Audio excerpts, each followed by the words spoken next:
திபேரியு சீசரின் ஆட்சியில் எத்தனையாவது ஆண்டில் இந்நிகழ்வுகள் நடந்தன? 15ஆம் ஆண்டில். யூதேயாவின் ஆளுநராக இருந்தவர் யார்? பொந்தியு பிலாத்து. கலிலேயாவின் குறுநில மன்னர் யார்? ஏரோத்து. இத்ரேயா மற்றும் திரக்கோணித்து பகுதிகளின் குறுநில மன்னர் யார்? பிலிப்பு. அபிலேன் பகுதியின் குறுநில மன்னர் யார்? லிசானியா. அக்காலத்தில் தலைமை குருக்களாக இருந்தவர்கள் யார்?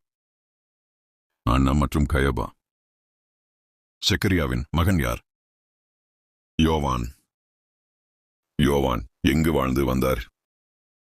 பாலை நிலத்தில். யோவான் யாருடைய வாக்கைப் பெற்றார்? கடவுளின் வாக்கைப் பெற்றார். யோவான் என்ன செய்தியை பறைசாற்றினார்? பாவ மன்னிப்பு அடைய மனமாறி திருமுழுக்கு பெறுங்கள் என்ற செய்தி.